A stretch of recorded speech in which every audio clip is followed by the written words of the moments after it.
We're in the grass of our backyard. Common visit to the gardens. There's the bobtails.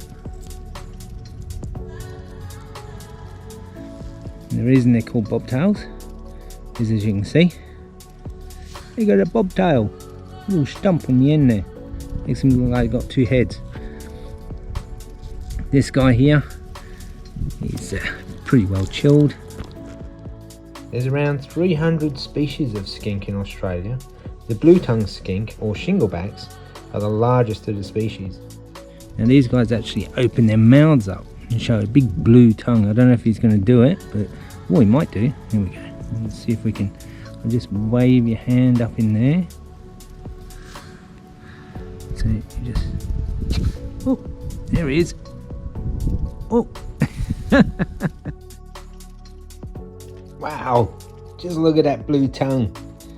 Now, that's their little threatening thing. They flash off the blue tongue, open their mouth really wide, and I tell you what, you don't want to get your fingers anywhere near that mouth either. Got really strong jaws, and if they latch on, they don't let go very easily. There he goes.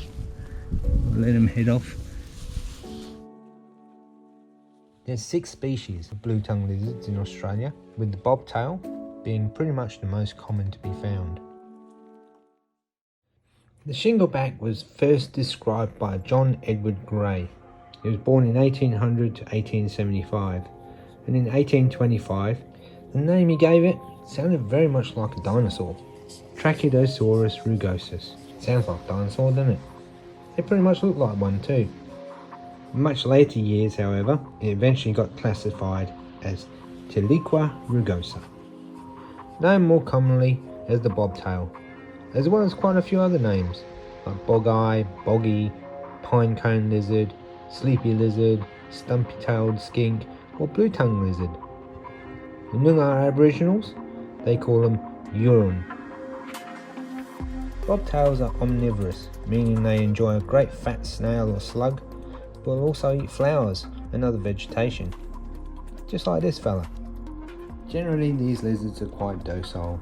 Even though the shingleback seems slow, they can actually get up a bit of speed if they need to.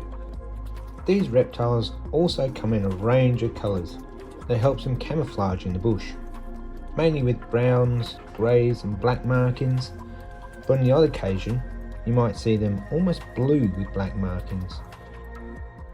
There you go, Sean, he's found another one. Another little shingleback. Here's a baby one. It's a papa! He's a little baby! These things are everywhere. So adorable, but he's got chicks in his ears. We don't want them, do we? No. He doesn't like that, so he's probably going to shit all over me. He was placid until I put my finger in his ear. Now he's thinking, holy crap, get me out of here. Look at the markings on this one. The markings underneath. Beautiful. Beautiful little tongue. He'll bite. Oh, the little darling.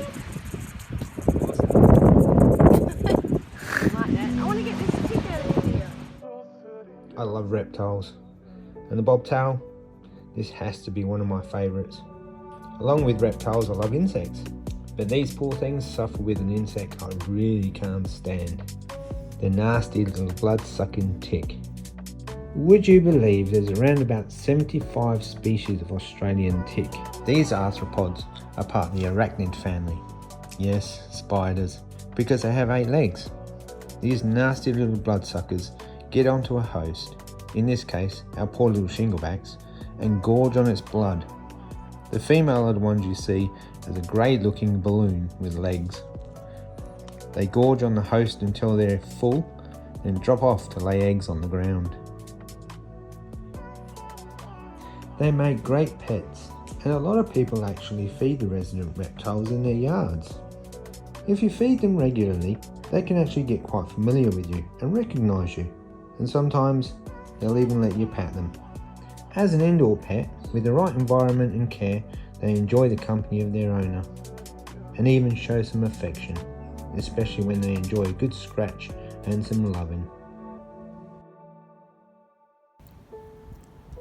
This little guy must be really hot.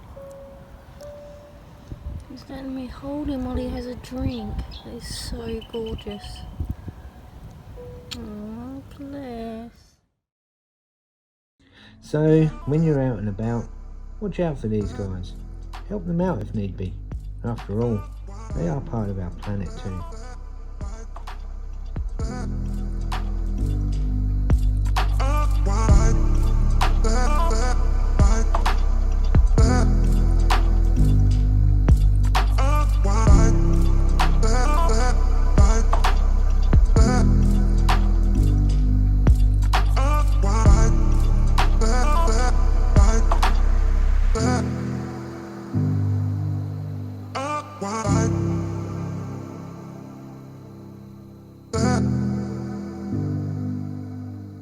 Why?